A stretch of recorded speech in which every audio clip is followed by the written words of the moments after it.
ಎಲ್ಲರಿಗೂ ನಮಸ್ತೆ. Welcome to my channel Nagaveni kitchens and ಲಾಗ್ಸ್ಗೆ. ಈ ವರ್ಷದ ಮೊದಲನೇ ಹಬ್ಬ ಅಂದರೆ 2020 ಮೊದಲನೇ ಹಬ್ಬ ಮಕರ ಸಂಕ್ರಾಂತಿ ಹಬ್ಬ. ಮೊದಲನೇದಾಗಿ ಎಲ್ಲರಿಗೂ ಮಕರ ಸಂಕ್ರಾಂತಿ ಹಬ್ಬದ ಶುಭಾಶಯಗಳಂತ ಹೇಳ್ತಾ, ಈ ಹಬ್ಬದ ಸರಳ ಪೂಜಾ ವಿಧಾನ ಏನು, ಹಾಗೆ ಮಕ್ಕಳ ಶ್ರೇಯಾಭಿವೃದ್ಧಿಗೆ ನಾವು ಫಲ ಎರೆಯುವುದೆಂದರೇನು, ಹಾಗೆ ಕರಿ ಹರಿಯುವುದೆಂದರೇನು, ಅಂದರೆ ಉತ್ತರ ಕರ್ನಾಟಕ ಸೈಡು ಕರಿ ಹರಿಯುವುದೆಂದರೇನು ಅನ್ನೋದನ್ನು ಈ ವಿಡಿಯೋದಲ್ಲಿ ಸಂಪೂರ್ಣವಾಗಿ, ಹಾಗೆ ಸೂರ್ಯದೇವನ ಪೂಜೆ, ಸೂರ್ಯದೇವನ ಮಂತ್ರ ಮತ್ತು ಸಮಯವನ್ನು ಈ ವಿಡಿಯೋದಲ್ಲಿ ತಿಳಿಸ್ಕೊಡ್ತೀನಿ. ಬನ್ನಿ ಹಾಗಾದರೆ ವಿಡಿಯೋನ ಶುರು ಮಾಡೋಣ. ವಿಡಿಯೋ ಶುರು ಮಾಡೋದಕ್ಕಿಂತ ಮುಂಚೆ ಇನ್ನೂ ಯಾರ್ಯಾರು ನನ್ನ ಚಾನಲ್ನ ಸಬ್ಸ್ಕ್ರೈಬ್ ಮಾಡ್ಕೊಂಡಿಲ್ಲ, ಪ್ಲೀಸ್ ಸಬ್ಸ್ಕ್ರೈಬ್ ಮಾಡಿಕೊಂಡು ಸಪೋರ್ಟ್ ಮಾಡಿ ಅಂತ ಕೇಳ್ತಾ ಇದ್ದೀನಿ. ಈ ವರ್ಷದ ಸಂಕ್ರಾಂತಿ ಹಬ್ಬ 2025 ಜನವರಿ 14ನೇ ತಾರೀಕು ಬೆಳಗಿನ ಜಾವ 7 ಗಂಟೆ 15 ನಿಮಿಷದಿಂದ ಪ್ರಾರಂಭವಾಗಿ ಸಾಯಂಕಾಲ 5 ಗಂಟೆ 46 ನಿಮಿಷದವರೆಗೆ ಶುಭ ಸಮಯವಿರುತ್ತದೆ. ಈ ಸಮಯದಲ್ಲಿ ಯಾವಾಗ ಬೇಕಾದರೂ ಪೂಜೆನ ಮಾಡ್ಕೋಬಹುದು. ಅಂದರೆ ಶುಭ ಮುಹೂರ್ತದಲ್ಲಿ, ಅಂದರೆ ನಾವು ಈ ಥರ ಹಬ್ಬಗಳ ಹರಿದಿನಗಳಲ್ಲಿ ಶುಭ ಮುಹೂರ್ತ ಹುಡುಕೋದಕ್ಕಿಂತ ಆ ದಿನದ ಸಮಯ ತುಂಬಾ ಶುಭವಾಗಿರುತ್ತದೆ. ಹಾಗಾಗಿ ಈ ಸಮಯದಲ್ಲಿ ಯಾವಾಗ ಬೇಕಾದರೂ ನಾವು ಪೂಜೆನ ಮಾಡ್ಕೋಬೋದು. ಮೊದಲನೇದಾಗಿ ಮನೆ ದೇವರ ಪೂಜೆ ಮಾಡಿ ನಂತರ ಸೂರ್ಯದೇವನಿಗೆ ಪೂಜೆಯನ್ನು ಮಾಡಬೇಕಾಗುತ್ತೆ. ಹಾಗಾಗಿ ಸೂರ್ಯದೇವನ ಅಂದರೆ ಮನೆಯಲ್ಲಿ ನೀವು ಟೆರೆಸ್ ಮೇಲೆ ಹತ್ತಿ ಸೂರ್ಯನ ಅಂದರೆ ಪೂರ್ವ ದಿಕ್ಕಲ್ಲಿ ಸೂರ್ಯ ಹುಡ್ತಾನೆ, ಅವನಿಗೆ ಮುಖ ಮಾಡಿ ನಿಂತು ಸೂರ್ಯನನ್ನು ಪೂಜಿಸಿ, ಅಥವಾ ಟೆರೆಸ್ ಮೇಲೆ ಸ್ವಲ್ಪ ನೀರನ್ನು ಹಾಕಿ ಚೆನ್ನಾಗಿ ತೊಳೆದು ಕೆಳಗಡೆ ಸ್ವಲ್ಪ ರಂಗೋಲಿಯಲ್ಲಿ ಆಯ್ತು, ಅಥವಾ ನೀವು ಬಾಳೆ ಎಲೆಯಲ್ಲಿ ಆದರೂ ರಂಗೋಲಿಯನ್ನು ಸೂರ್ಯದೇವನ ಚಿತ್ರನ ತೆಗೆದು ಅದಕ್ಕೆ ಅರಿಶಿನ ಕುಂಕುಮ ಹೂಗಳಿಂದ ಪೂಜಿಸಿ, ಅಂದರೆ ಕೆಂಪು ಹೂಗಳಾಗಲಿ ಹಳದಿ ಹೂಗಳಲ್ಲಿ ಪೂಜೆನ ಮಾಡಿ ನಮಸ್ಕರಿಸಿಕೊಂಡು ಸೂರ್ಯದೇವನಿಗೆ ಪೂಜೆನ ಮಾಡಬೇಕಾಗುತ್ತೆ. ಪೂಜೆ ಆದಮೇಲೆ ನೀವು ಮನೆಯಲ್ಲಿ ಮಾಡಿರುವಂತಹ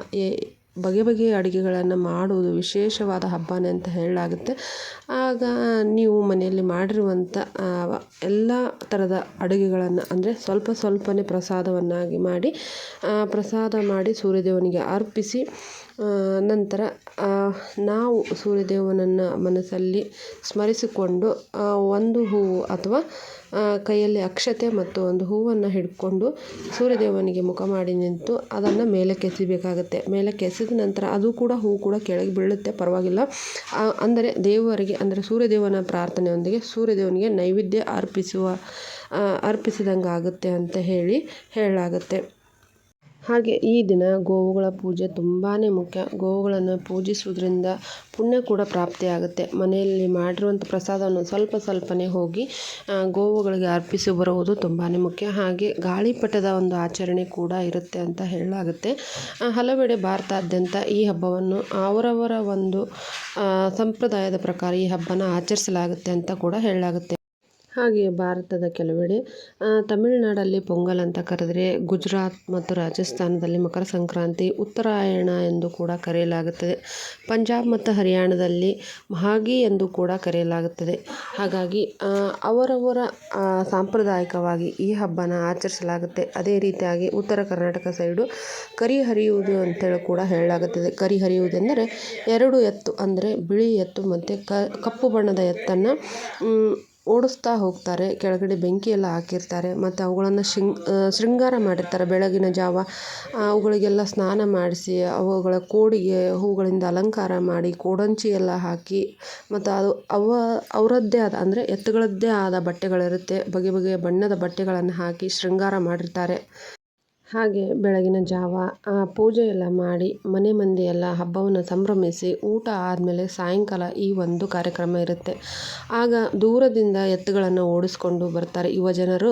ಆ ಎತ್ತುಗಳನ್ನ ಓಡಿಸ್ಕೊಂಡು ಬಂದಾಗ ಯಾವ ಎತ್ತು ಬೇಗನೆ ಆ ಬೆಂಕಿಯನ್ನು, ಅಂದರೆ ಮಧ್ಯದಲ್ಲಿ ಬೆಂಕಿನ ಹಾಕಿರ್ತಾರಲ್ಲ, ಆ ಎತ್ತು ಜಿಗಿಯುತ್ತೆ, ಅಂದರೆ ಯಾವ ಬಣ್ಣದ ಎತ್ತು ಜಿಗಿಯುತ್ತೆ ಅನ್ನೋದ್ರ ಮೂಲಕ ರೈತನ ಬೆಳೆಯ ನಿರ್ಧಾರ ಆಗುತ್ತೆ. ಅಂದರೆ ಕೆಂಪು ಬಣ್ಣದ, ಅಂದರೆ ಬಿಳಿ ಬಣ್ಣದ ಎತ್ತು ಜಿಗಿದ್ರೆ ಬಿಳಿ ಜೋಳ ಹೆಚ್ಚಾಗುತ್ತೆ. ಹಾಗೆ ಕಪ್ಪು ಬಣ್ಣದ ಎತ್ತು ಮೊದಲು ಜಿಗಿದ್ರೆ ಕಪ್ಪು ಅಂದರೆ ಕೆಂಜೋಳ ಜಾಸ್ತಿ ಆಗುತ್ತೆ ಅನ್ನೋ ಒಂದು ನಂಬಿಕೆ ಕೂಡ ನಮ್ಮ ರೈತರಲ್ಲಿದೆ. ಹಾಗಾಗಿ ಉತ್ತರ ಕರ್ನಾಟಕದ ರೈತರು ತುಂಬಾ ಸಂಭ್ರಮದಿಂದ ಈ ಹಬ್ಬನ ಆಚರಿಸ್ತಾರೆ. ಬೆಳಗಿನ ಜಾವ ಬೇಗ ಎದ್ದು ಬಗೆ ಅಡುಗೆಗಳನ್ನು ಮಾಡಿ ಮನೆ ಮಂದಿಯೆಲ್ಲ ಕುಂತು ಊಟವನ್ನು ಮಾಡಿ ಸಂಭ್ರಮಿಸ್ತಾರೆ ಅಂತ ಹೇಳಲಾಗುತ್ತೆ. ಮನೆ ದೇವರಿಗೆ ಪೂಜೆಯನ್ನು ಮಾಡಿ ಅಂದಿನ ದಿನ ಮಕ್ಕಳಿಗೆ ಆರತಿ ಮಾಡುವುದರ ಮೂಲಕ ಅಂದರೆ ಕಂಕಣವನ್ನು ಕಟ್ಟಿ ಅವ್ರಿಗೂ ಕೂಡ ಕಂಕಣವನ್ನು ಕಟ್ಟಿ ಬೆಳಗಿನ ಜಾವ ಮಕ್ಕಳಿಗೂ ಕೂಡ ಶುಭ್ರ ಸ್ನಾನವನ್ನು ಅಂದರೆ ಎಣ್ಣೆ ಸ್ನಾನ ಮಾಡಿಸಿ ಅವರಿಗೆ ಹೊಸ ಬಟ್ಟೆ ತೊಡಿಸಿ ಅವ್ರಿಗೂ ಕಂಕಣವನ್ನು ಕಟ್ಟಿ ಆರತಿ ಮಾಡೋ ತಾಯಿನೂ ಕೂಡ ಕಂಕಣವನ್ನು ಕಟ್ಟಿ 5 ವರ್ಷದ ಒಳಗಿನ ಮಕ್ಕಳಿಗೂ ಕೂಡ ಮಾಡ್ತಾರೆ. ದೊಡ್ಡವರಿದ್ರೂ ಕೂಡ ಈ ಒಂದು ಹಬ್ಬನ ಅಂದರೆ ಆರತಿಯನ್ನು ಮಾಡಿ ಅವರ ಶ್ರೇಯ ಅಭಿವೃದ್ಧಿಯನ್ನು ಹರಸಿ ಆಶೀರ್ವದಿಸ್ತಾರೆ ಅಂತ ಕೂಡ ಹೇಳಲಾಗುತ್ತದೆ. ಹಾಗಾಗಿ ನಾನು ಕೂಡ ಈ ರೀತಿ ಮಾಡಿದ್ದೆ ಹೋದ ವರ್ಷ ನನ್ನ ಮಕ್ಕಳಿಗೆ. ಅದೇ ಫೋಟೋ ಇದು.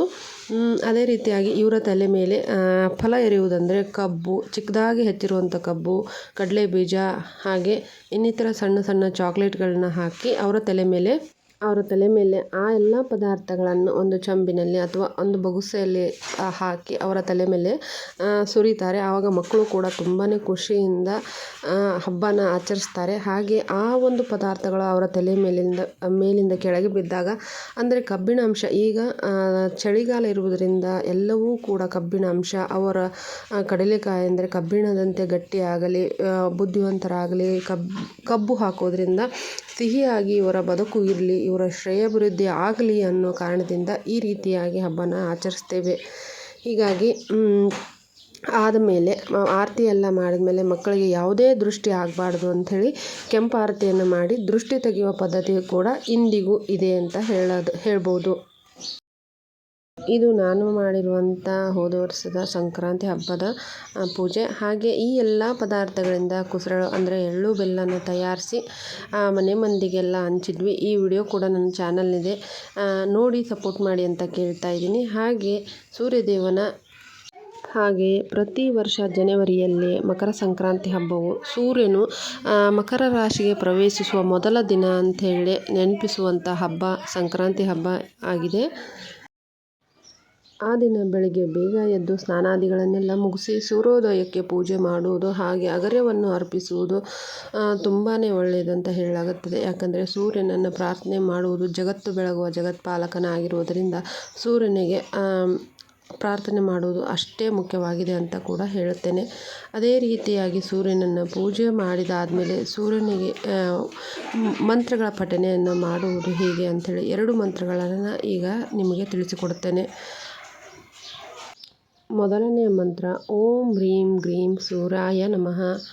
ಹಾಗೆ 2ನೇ ಮಂತ್ರ ಆದಿತ್ಯ ಹೃದಯಂ ಪುಣ್ಯಂ ಸರ್ವಶತ್ರು ವಿನಾಶನಂ. ಈ ರೀತಿಯಾಗಿ ಮಂತ್ರಗಳ ಪಠಣೆ ಮಾಡುವುದರಿಂದ ನಮ್ಮ ಪೂಜಾ ಫಲಗಳು ಬೇಗನೆ ಈಡೇರುತ್ತೆ. ಹಾಗೆ ಈ ಎಲ್ಲ ಮಾಹಿತಿ ನಿಮಗೆ ಇಷ್ಟ ಆಗಿದೆ ಅಂತ ತಿಳ್ಕೊಂಡಿದ್ದೀನಿ. ಮತ್ತೊಮ್ಮೆ ಎಲ್ಲರಿಗೂ ನಾಡಿನ ಸಮಸ್ತ ಜನರಿಗೂ ಸಂಕ್ರಾಂತಿ ಹಬ್ಬದ ಆರ್ಥಿಕ ಶುಭಾಶಯಗಳನ್ನು ಹೇಳ್ತಾ ನನ್ನ ಈ ಒಂದು ವಿಡಿಯೋ ಇಷ್ಟ ಆದಲ್ಲಿ ಸಬ್ಸ್ಕ್ರೈಬ್ ಮಾಡೋದನ್ನು ಮರಿಬೇಡಿ. ಪ್ಲೀಸ್ ಸಬ್ಸ್ಕ್ರೈಬ್ ಮಾಡಿ ಸಪೋರ್ಟ್ ಮಾಡಿ ಅಂತ ಕೇಳ್ತಾ ಇದ್ದೀನಿ. ಇಲ್ಲಿವರೆಗೂ ನನ್ನ ವಿಡಿಯೋನ ನೋಡೋದಕ್ಕೆ ತುಂಬ ಧನ್ಯವಾದಗಳು.